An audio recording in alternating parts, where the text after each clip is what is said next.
Run रे चलिला Vande Bharat express train.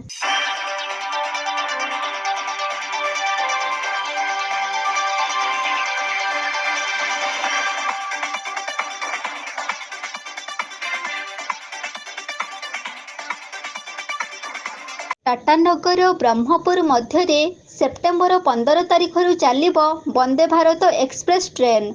एथिपाई rail विभाग संपूर्ण प्रस्तुत हो रही। एही रेल सेवा पाइबा पाई केन्दुझरवासी खूब खुशी रहिथिबा बेले प्रधानमंत्री नरेंद्र मोदी एवं रेल मंत्री अश्विनी वैष्णव को अनेक अनेक शुभेच्छा जणाइछन्ति।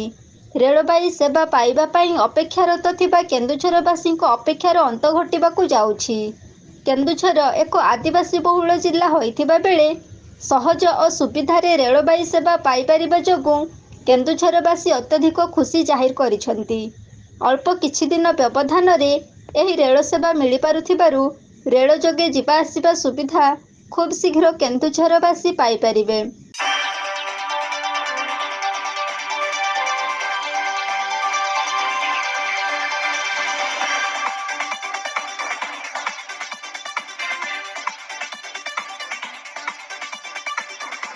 टाटानगर ब्रह्मपुर वंदे भारत एक्सप्रेस ट्रेन लोकार्पण हेबा पूर्वरु एही मार्गरे ट्रायल रन करा जाइथिला। ट्रेन टी निर्धारित समय रे केन्दुझर स्टेशन रे 8:58 रे पहुंची 9:04 रे केन्दुझर स्टेशन छाड़ी ब्रह्मपुर अभिमुखे यात्रा करिथिला। अत्याधुनिक शैलीर निर्माण होइथिबा ट्रेन टी जेतेबेले सूक्ष्म गर्जन करी रेल धारणा उपरे केन्दुझर स्टेशन को गड़ी आसीथिला जणा जाउथिला प्रथम थर पाई केन्दुझर को रेल सेवा मिलिछि।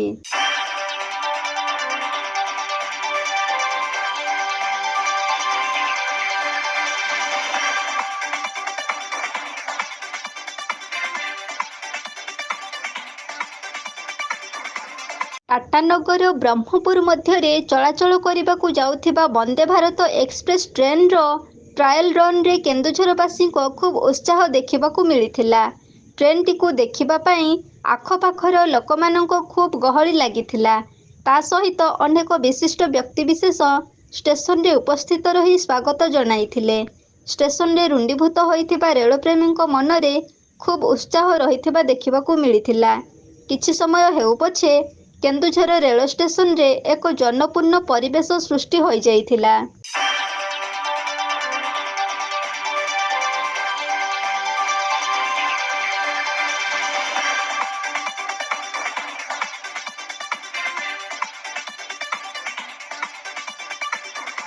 एही वंदे भारत एक्सप्रेस ट्रेन चलिबा जोगु केन्दुझरवासी अनेक उपकृत होई पारिबे बोली आशा करा जाउछि।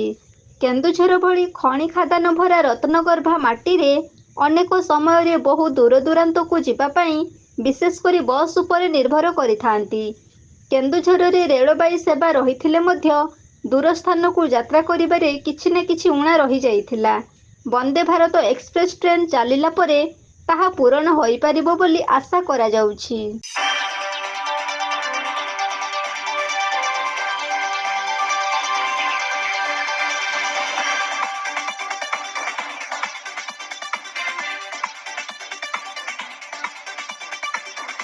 केन्दुझररू वासुदेव सिंह सहित देवानंद महांतଙ୍କ रिपोर्ट एबी न्यूज।